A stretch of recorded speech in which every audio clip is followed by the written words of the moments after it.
This episode is brought to you by Our Daily Bread Ministries, a global media organization that makes the life-changing wisdom of the Bible understandable and accessible to all.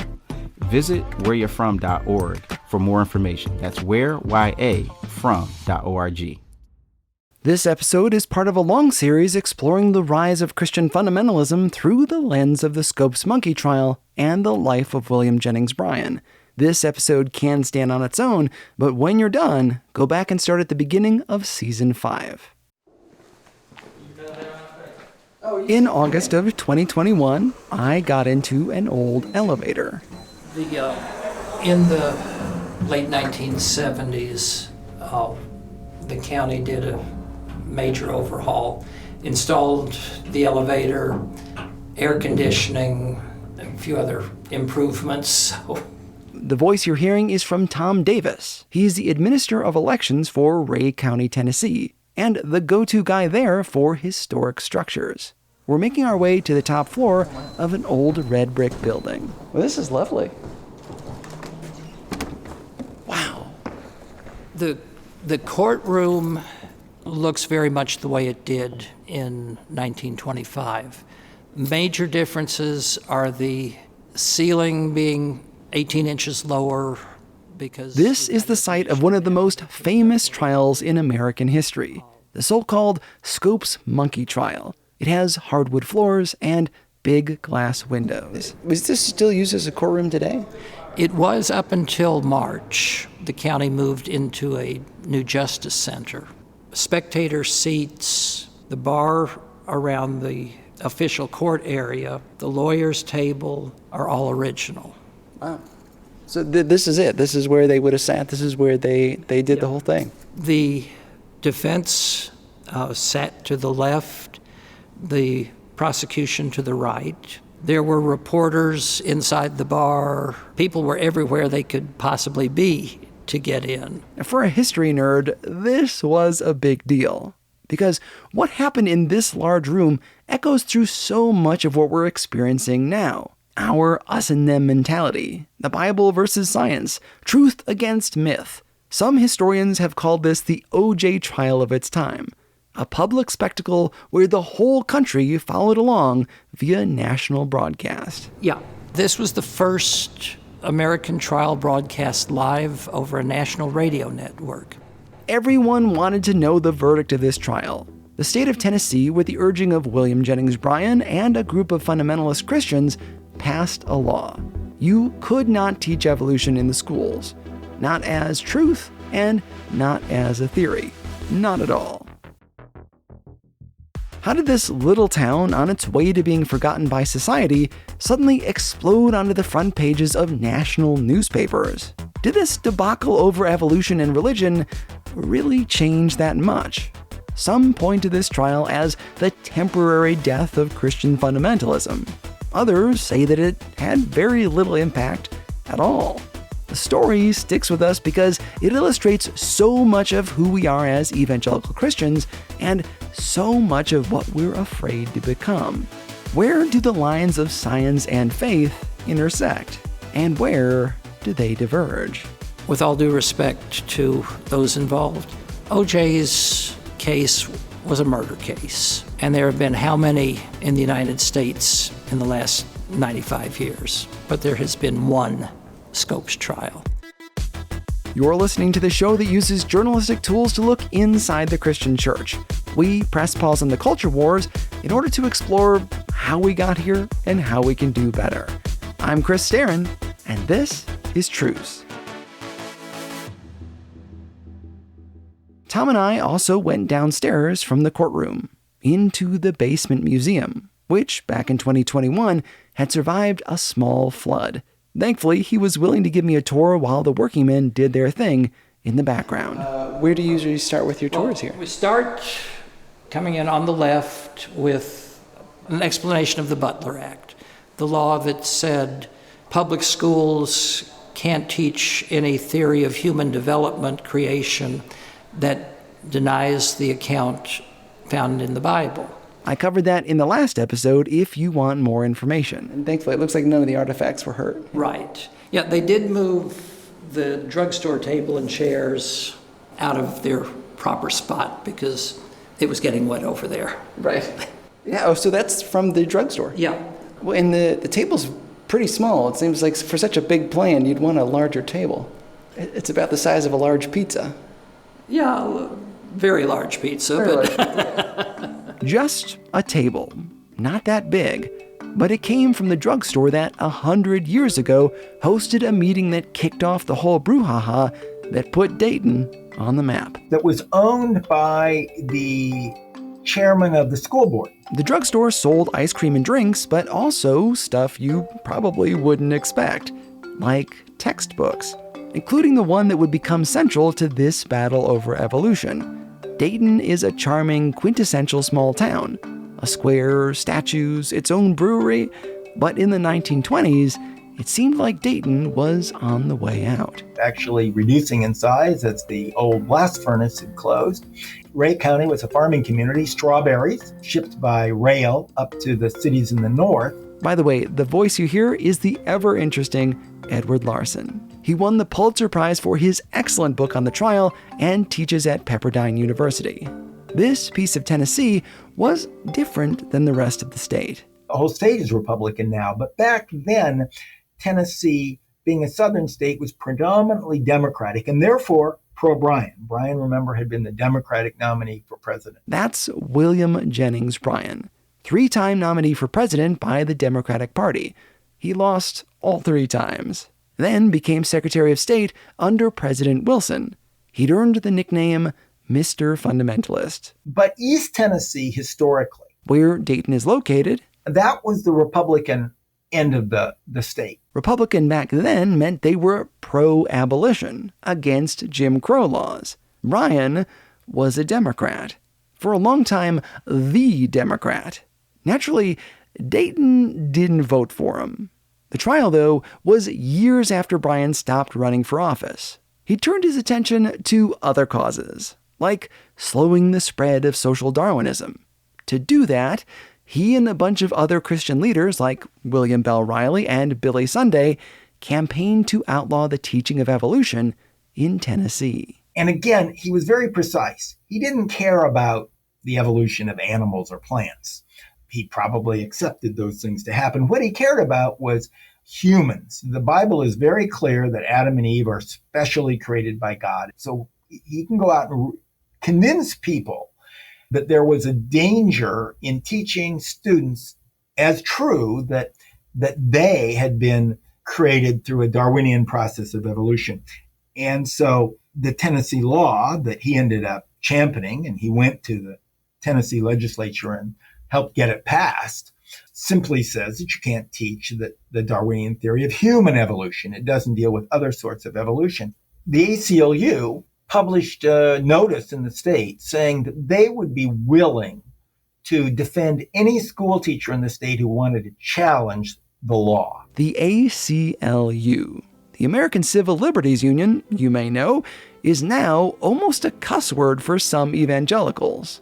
In 1925, they put out this advertisement looking for someone to challenge the law. What they needed was an educator willing to teach evolution, get caught, and go to trial. Someone to test the validity of the law in a courtroom. Who would be bold enough, brave enough, or so desperate for attention that they would take on a controversial law in the public eye? Perhaps Dayton? The town was struggling for business at this time because, as I said, the local blast furnace had closed and they were losing population, and they came up with this idea. An idea for how to boost the notoriety of the town. Let's have a test case here. Let's try this law and see if we can't get people to take notice. It'll spark a media circus, looky-loos, folks from all around who want to take part in history and spend their money in local stores and hotels. Imagine the crowds at the soda fountains, the restaurants. This, BTW, is one way that laws get tested in the United States. An organization wants to test a law, they find someone willing to break it, and then they take the case to court so they can argue that the law should not exist. I object. Think Rosa Parks, or even Carrie Buck from my eugenics episode. A small group of citizens met in the soda fountain at a table about the size of a large pizza, with the hope of drawing some much-needed attention to Dayton. The only problem is, who were they going to get to do it? The biology teacher, the person you'd expect to teach evolution, was also the principal of the school. They couldn't sacrifice the principal. But okay, what about the young guy, John Scopes? He was the football coach and he was the middle school science teacher. Someone found him playing tennis, called him to the drugstore, and laid out their plan. Would he, John Scopes, be willing to get arrested for teaching evolution? Now, granted, he hadn't, but that was a minor technicality. He hadn't even taught evolution. One of the most famous crime stories in American history, and there wasn't even a crime committed. But the young man certainly fit the bill. Scopes wasn't particularly religious, and he was well-liked and a composed guy. Not a bad defendant. They assured him of his job back. They assured he'd never go to jail. They were that they'd pay his fine if there was one. There wasn't much to lose. Right there in the drugstore, they arrested John Scopes. With all the major players in order, they contacted the ACLU to tell them they had their test case. And so the trial began literally as a publicity stunt. How American can you get? Each of the major players had their own reasons for the battle. Some of them religious, some commercial, some moral, and others to limit the role of government in society. Bryan was always a champion of big government. We saw that throughout his political career. He was instrumental in switching the Democrats from wanting a small government to wanting a larger one. When Teddy Roosevelt turned his eyes to progressive reforms like national parks and antitrust laws, Bryan upped the ante. He trusted popular democracy, and he believed and would say that the people ultimately are always right. Bryan was a majoritarian. Essentially, he believed that the majority should have the right to make society by their own rules. That's why he backed laws to block the teaching of evolution. If we, the majority of parents in the United States, decide we don't want such and such taught in our schools, shouldn't the schools adjust to our will? Guys like Bryan would say that this is just democracy by another name. Citizens exercising the right to shape their society. Majoritarianism sounds like a great idea, so long as you're in the majority. But when the pendulum of society swings in a different direction, the ideas you fought so hard to establish now can be used against you. Maybe you think that teachers should always follow the will of the people. But then, what if one lone teacher wants to pray in their classroom and the majority says they can't? Majoritarianism requires that you trust your people will always be in charge. Because he thought as long as it's controlled by popular votes, government makes us better. So he was a champion of big government, where the founders of the ACLU and Clarence Darrow were very suspicious of government because they thought that there could be a tyranny of the majority just as much as there could be a tyranny by a king or a Kaiser or an emperor. The ACLU was founded in part to protect the minority from the will of the majority. Their initial goal was to protect Quakers and pacifists from being conscripted into fighting during World War I. Bryan actually would have agreed with a lot of the ACLU's stances. Protecting workers and defending labor, for example. But here they were pitted against each other, with his desire for big government and their hopes to keep that government in check. The ACLU had been battling these laws throughout the country because they thought that teachers should have an academic freedom to teach and students should have an academic freedom to learn whatever ideas are out there. Bryan's case may sound pretty narrow-minded, but he was concerned about the spread of social Darwinism.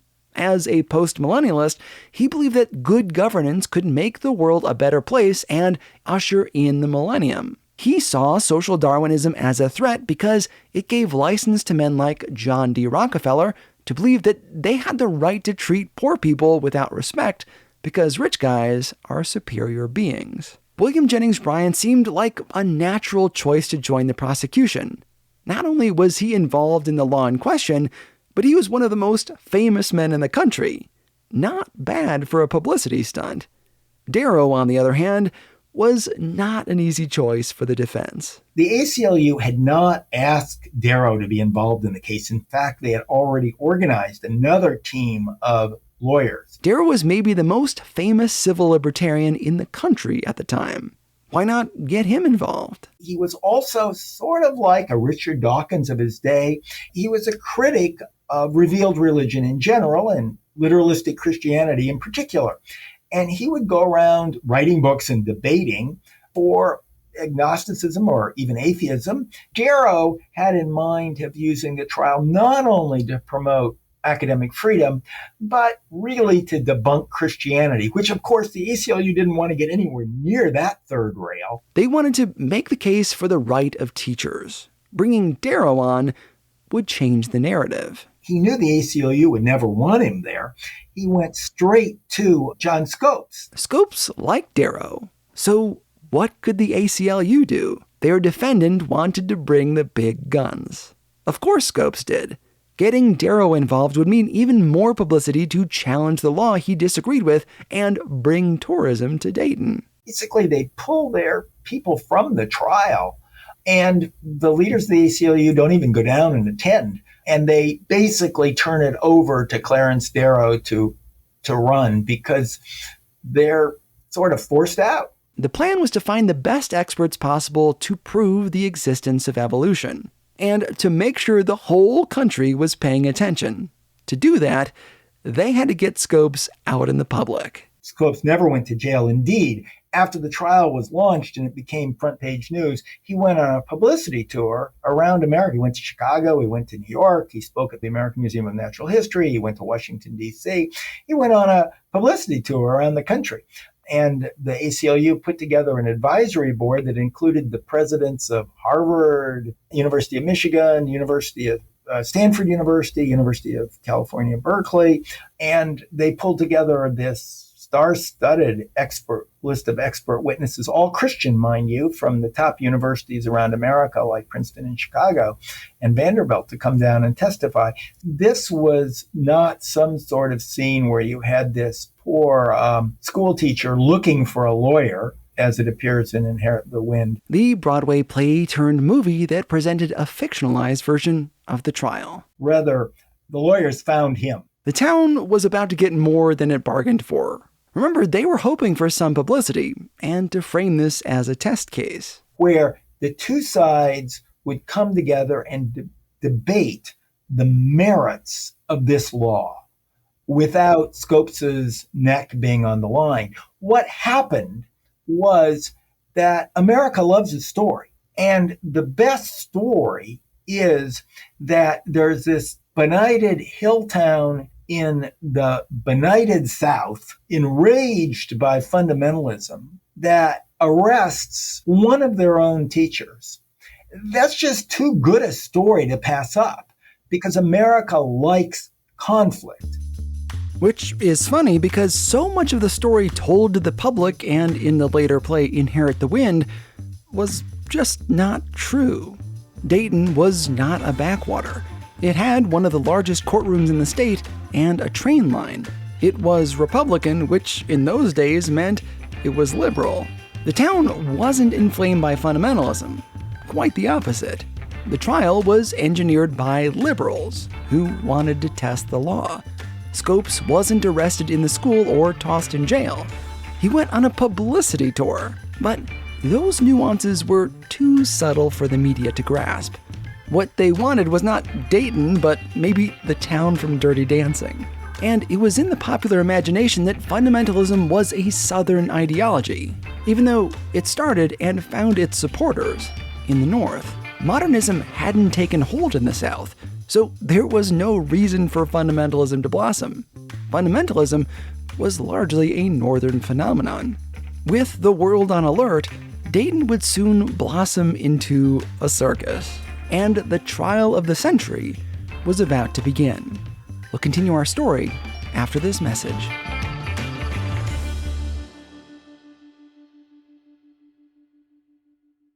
This episode is brought to you by No Small Endeavor, the acclaimed podcast from Great Feeling Studios and PRX.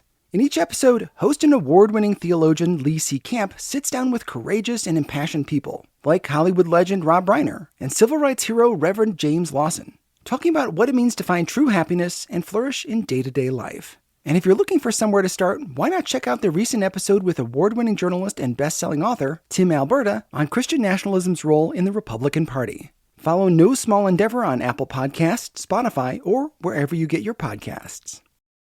Let's go back to the courthouse in Ray County, Tennessee. We have a few artifacts, like the typewriter that the court reporter used to type the transcript. Then we have some sheet music. Most people don't associate music with trials, but there were about 15 or 20 songs written about the Scopes trial. Everything from the very serious, the Ballad of William Jennings Bryan talks about his coming to town to defend the anti-evolution statute, to Darwin's Monkey Trot. People wrote musical tributes to these men and this moment. The small group of men meeting in that drugstore could not have anticipated what their planned test trial would become, a part of national lore and history books, but also a sort of a circus. On the tour, Tom pointed to a black and white picture. Yeah, there's a photo of a monkey up here on the wall. H.L. Mencken, probably the most famous journalist of the day, called this the monkey trial. So somebody decided if this is going to be the monkey trial, we got to have a monkey. Somebody brought Joe Mindy, who was a movie star chimpanzee, and he's dressed in a three-piece suit and carrying a golf club, ready to go hit the links, I guess. But he performed for children in the town, and he was our main monkey. We're talking about the middle of the 1920s, which were a celebrity era. And we're talking about the jazz age. Think The Great Gatsby, Prohibition, speakeasies, the ubiquity of the automobile, airline travel, electronic media like radio. So much of this was really new, and the economy was booming. They thought that thousands of people would descend on the town to watch the trial. Even toying with the idea of holding court in the baseball stadium so more people could watch. They expected thousands of people to come to Dayton for this. Locals rented out their homes, and the press arrived on the train. The courtroom fit a lot of people, but there wasn't enough space for everyone. So they ran speakers outside so that people could listen on the courthouse lawn. H.L. Mencken, the famous journalist, had suspected the town to be backwards, but found it, at least initially, warm and friendly. The carnival atmosphere also teased out negative stereotypes of the North and the South. This was a day when you did have lynching in the South, when you did have segregation in the South.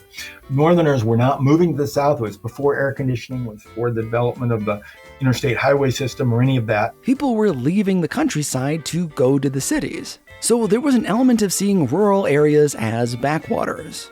Let's go to Dayton and watch the Hicks fight against science. That kind of thing. Even though the reality doesn't match the legend, you could easily play on the rural, urban, and emphasizing that the anti-evolution movement was squarely rooted in the cities. This wasn't truly a north-south, urban-rural, but if you cast it that way from a propaganda point of view, making it north-south, rural-urban worked. And people like H.L. Mencken played that card.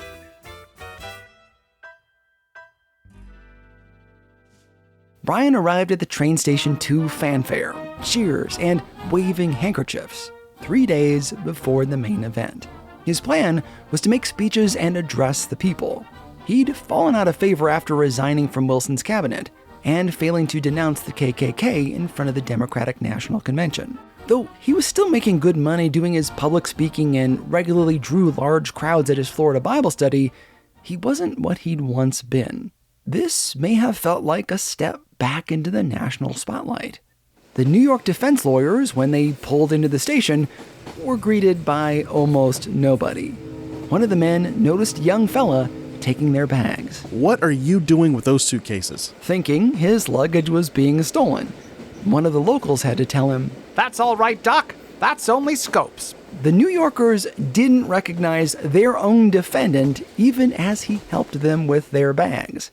When Darrow arrived, he too was met by only a small group. Nothing like the crowds drawn to Bryan. The defendants had an uphill battle to wage. The night before the trial began, Judge Ralston attended a prayer meeting where he said, I am much interested that the unerring hand of him who is the author of all truth and justice should direct every official act of mine. Ralston himself was a man of prayer and invited it into his courtroom, even in a trial about the veracity of the Bible. Darrow hoped to strike a blow against Christianity. When the first prayer was given in court, the prayer was really aimed against his client. Darrow had spent years of his career fighting so-called blue laws, religiously inspired laws that kept people from doing things like buying alcohol on Sunday. Prayer in court really got under his skin. Your Honor, I want to make an objection before the jury comes in. What is it, Mr. Darrow? I object to prayer, and I object to the jury being present when the court rules on the objection. Because he saw the trial as one between science and religion. Prayer at the start of the day might constitute bias on the part of the court. In the end, what they did is they compromised and had sort of neutral prayers given. He lodged another objection. I got to see what Darrow was complaining about while at the Ray County Museum. When I see there's a photo of a man standing in front of a sign that says, "Read your Bible," it's very similar to the one that's outside. Right. Yeah, okay, that man is John Scopes. The Read Your Bible sign, or a Read Your Bible sign, caused a little bit of controversy during the trial. Darrow took offense at a sign that had been posted on the courthouse wall to encourage people to read your Bible. They argued about that for a while. Bryan finally stood up and said, "Your Honor, I think the sign ought to come down. We don't want to offend our brothers during the trial." And there still is today, I guess. Well, yeah, we haven't taken it down from our festival, our reenactment yet. Maintenance has been busy. As you can imagine, because of the flooding, some of the prosecutors were upset at Darrow's request to take the banner down. Bryan calmed them. If leaving that up there during the trial makes our brother to offend, I would take it down during the trial. First, the squabble over prayer, then the banner. But the central battle in the trial was the question of whether or not to allow expert testimony to be heard by the jury. Both sides had said they were going to bring in expert witnesses to debate the merits of the statute. That was one reason Darrow paraded Scopes around the Northeast, to find experts who would testify to the legitimacy of teaching evolution in the classroom. Bryan instead, and the prosecution, moved to exclude all expert witness, saying it's irrelevant because the only thing relevant is whether Scopes taught evolution. The ACLU was not going to object to that because they wanted this law judged. If Scopes was convicted, they could then appeal to the state Supreme Court and then ultimately to the United States Supreme Court to try to get the law struck down as unconstitutional. That was their goal. They didn't let Scopes take the stand because he would have had to admit that he hadn't taught evolution. And he actually coached his students to say that he had taught evolution. In other words, the ACLU wanted Scopes to lose. That's the only way that the case could climb its way to the higher courts, where the law could be removed. Yet Darrow and the defense fought to keep the expert witnesses in the trial. Day after day, this was the big concern. All the while, the jury sat out of the proceedings as the lawyers haggled over what they could and could not hear. There were no empty seats. And I can tell you from personal experience, it gets really hot and muggy in Dayton. The trial went on for over a week, but what they did is they debated whether you could admit witnesses. They debated whether the law was constitutional. So the jury was excused for all of those portions. And what really frustrated him, they were prohibited from going in the various other venues and listening to it over the loudspeaker because they weren't supposed to hear that. While Scopes hadn't taught evolution, The students in the school used a book called Civic Biology that clearly did. A textbook that was sold in the very drugstore where the trial began, and one that was approved by the state of Tennessee's textbook board. It's the one that students were asked if they used in class. The book didn't stop at evolution, but tied evolution to eugenics. I got a chance to see a copy of it myself when I visited Bryan College in Dayton. Well, this looks like it actually belonged to a student because all their periods are listed in the back of the book. It says first period was biology, second period physical education. Where I met Kevin Woodruff. I am the research literacy librarian at Bryan College in Dayton, Tennessee. He and I spent almost 2 hours talking about the trial and looking through the archives at the Bryan College Library. The machine that manages the temperature in the archives was particularly loud that day. It's a green book with sort of worn, yellowed, but glossy pages. Yeah. Mr. Woodruff read some of it for me. When people marry, there are certain things that the individual as well as the race should demand. Okay, sounds very... Eugenics-y? Yeah. Epilepsy and feeble-mindedness are handicaps which is not unfair but criminal to hand down to posterity. So Yeah, that's horrible. well, it's hard to believe, but that's what was being taught. Right, that's the textbook. That's from the section on eugenics, clearly stating it is immoral for epileptics and those with mental issues to reproduce. William Jennings Bryan's dystopian scenario printed in schoolbook form. Rather than explore the literal advocacy of eugenics, it was never mentioned. Instead, this epic showdown of the ages, one that Bryan described in advance as a battle royal, kind of became a royal dud as far as the media was concerned. If you narrow the case down to, did Scopes teach evolution, then there's really not much of a case. That's why the actual trial, that is, when the jury's involved, took only 2 hours. There wasn't much to debate. They removed all of the sensational stuff. Without the experts giving testimony, this was just a simple case establishing if a small-town teacher taught evolution, not something that sells newspapers. Instead, the defense admitted that their client broke the law. Darrow literally tells the jury, says, you have no choice. You're going to have to convict my defendant. What kind of battle is that? The defense attorney told the jury to convict. Telegraphs had transmitted 20,000 words a day. Special lines were strung. People were listening all over the country. Friday, the evening before closing arguments were scheduled, reporters started leaving, thinking there was nothing to see, no battle royal. In fact, some of the prosecutors even went swimming with Scopes during a recess midweek. Where was the throwdown? Only the closing arguments remained. Darrow knew that William Jennings Bryan had prepared a doozy. Bryan was one of the best orators of his time. Darrow did not want Bryan to give his grand address, to influence the minds of the country. What he did was hatch a plan, to use the legal system to keep Bryan from giving his prepared closing statement. But simply preventing his opponent from speaking wasn't enough. He wanted to crush religion. The best way to do that wasn't by silencing Bryan, but by calling him to the stand. The resulting testimony would eclipse all the rest of Bryan's legacy in the eyes of many. It became the thing he's most known for today. That moment when the accused was ignored and the prosecutor was on trial. What happened next came to define the career of William Jennings Bryan and completely shape the way we see fundamentalism today. We'll continue our story in the next episode.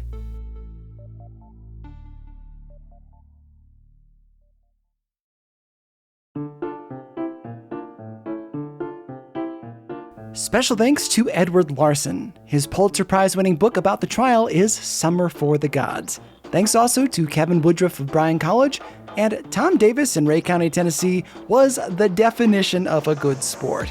He was the only one at the elections office the day I came in and shut down the place just to give me a tour.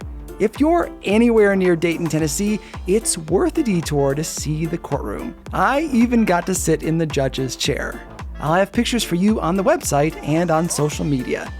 Truce is a listener-supported show. My goal is to do this show full-time, which means more episodes for you, fewer breaks, and restored sanity for me.